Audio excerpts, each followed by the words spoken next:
Hotel, restaurant, fast food centre ఎక్కడికి వెళ్లి తిన్నా బాగా రుచికరంగాను చూడ్డానికి భలే ఆకర్షణీయంగాను ఉంటాయి. మనం ఇంట్లో చేసుకుని తింటే ఇలా ఉండవే అని కూడా మదన పడుతుంటారు చాలా మంది. ఉండవు మరి, ఎందుకంటే మీ ఇంటి పదార్థాల్లో కలవనిది ఇక్కడ కలిసే పిండి ఒకటుంది. అదే మైదా పిండి. దీన్ని పిండి అనే కంటే తెల్లని విషం అనడం బెటర్. అసలు ఆ పిండి మీ ఆరోగ్యానికి చేసే నష్టం తెలిస్తే ఇంకొకసారి బయట చపాతీ, దోశ, పరోటా, రోటీ వంటివి తినేటప్పుడు ఒకటికి 10 సార్లు ఖచ్చితంగా ఆలోచిస్తారు.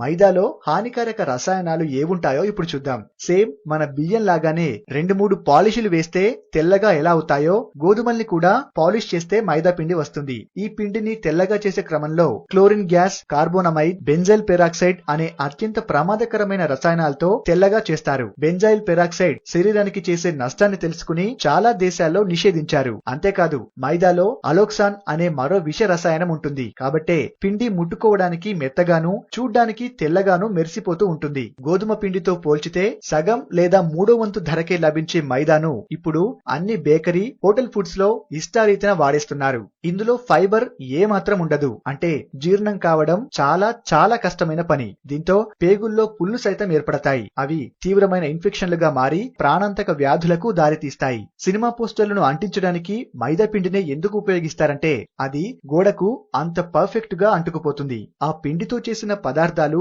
జీర్ణం కాక మన పేగులకు అలాగే అతుకుపోతాయి. దీంతో పేగుల్లో క్రిములు ఉత్పత్తి అవుతాయి. అవి ఇన్ఫెక్షన్లను కలిగిస్తాయి. కిడ్నీలో రాళ్లు, హార్ట్ ప్రాబ్లమ్స్, ఆడవాళ్లకు బ్రెస్ట్ క్యాన్సర్స్ వంటి రోగాలెన్నో వచ్చే ప్రమాదం పెరుగుతుంది. కేవలం పిండి పదార్థం మాత్రమే ఉండే మైదాతో పొట్ట వస్తుంది. ఇక ప్రోటీన్లు చాలా నామమాత్రంగా ఉంటాయి. మైదాలో ఉండే గ్లైకమిక్ ఇండెక్స్ తో బ్లడ్ షుగర్ లెవెల్స్ అమాంతం పెరిగే ప్రమాదం ఉంది. రోజు మైదాతో చేసిన ఫుడ్స్ తీసుకుంటుంటే షుగర్ వచ్చేందుకు ఆస్కారం ఇచ్చినట్టే.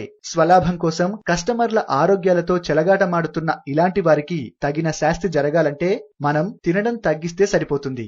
ఈ వీడియో మీకు నచ్చితే లైక్ చేసి అందరికీ షేర్ చేయండి. ఇలాంటి ఆరోగ్యానికి అందరికి సంబంధించిన మరిన్ని విషయాలు తెలుసుకోవాలనుకుంటే మా హెల్త్ ఫ్యాక్ట్స్ తెలుగు ఛానల్ ని సబ్స్క్రైబ్ చేయండి.